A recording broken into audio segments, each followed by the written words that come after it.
Maine is a remarkable case study in how a state can regulate marijuana in a controlled, responsible manner that balances the broad interests of public safety, substance abuse, and parents. We have retail establishments that grow and supply marijuana to responsible consumers.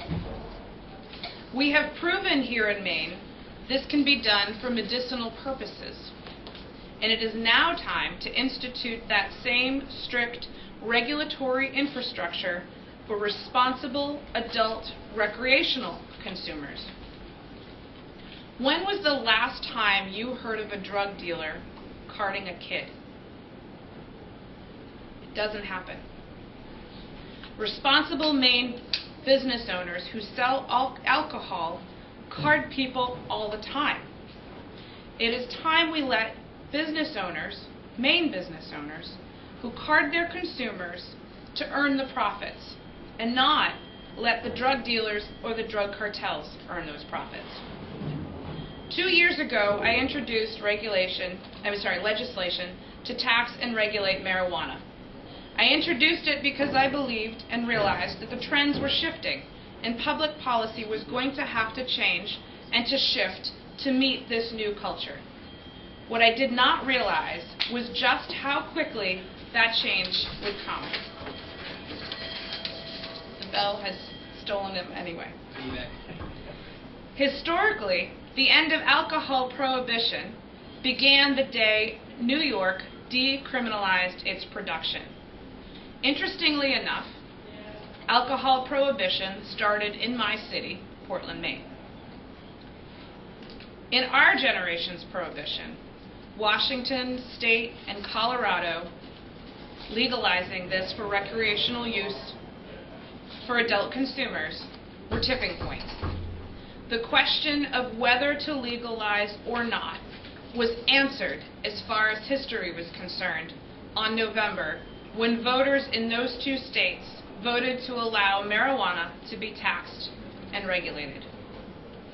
Most people have come out of the closet and been remarkably supportive of the efforts to tax and legalize and regulate marijuana. Many share my concern about preventing young people from having access to it.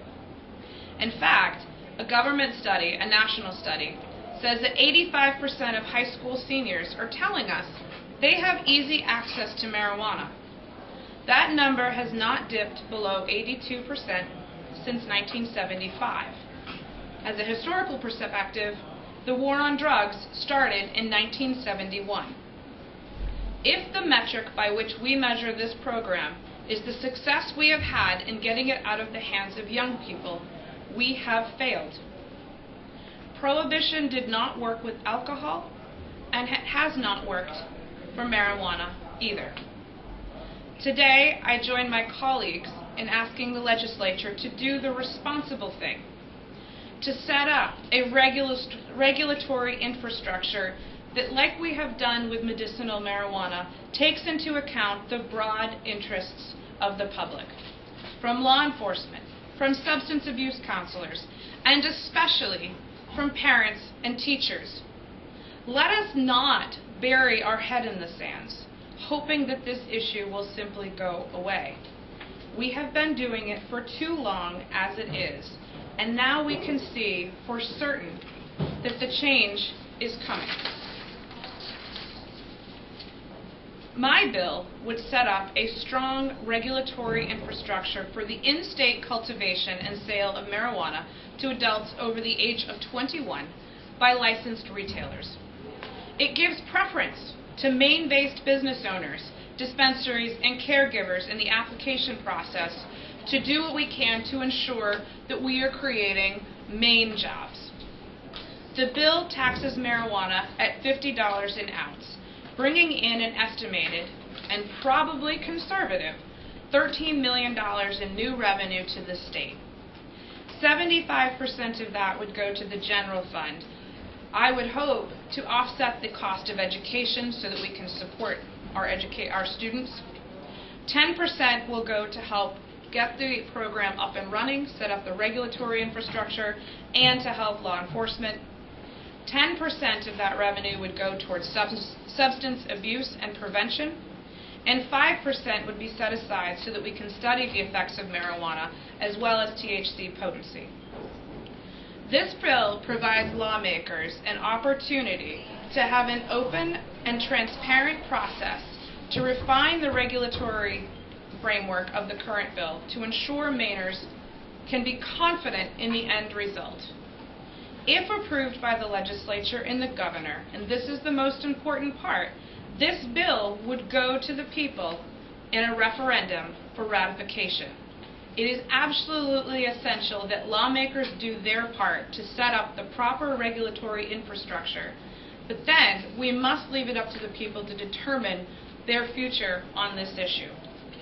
Again, Maine has been a model state in how we regulate medical marijuana. We have been smart. We have been conservative. We have been responsible. We have proven that our state has the knowledge and ability to regulate this properly. Our state motto reminds us, Dirigo, that we must lead. I am asking my colleagues to do just that. And while we do not have a formal co-sponsor list yet at this time, I am pleased to announce that it will be a strong bipartisan bill. This will not be a left bill. This will not be a right bill. It will be precisely a middle ground bill where the left meets the right, and Maine people, in the end, will be better for it. With that, I'd like to introduce Shenna Bellows from the ACLU of Maine. Hello, my name is Shenna Bellows. I'm Executive Director of the ACLU of Maine. We're a statewide organization dedicated to defense of the Bill of Rights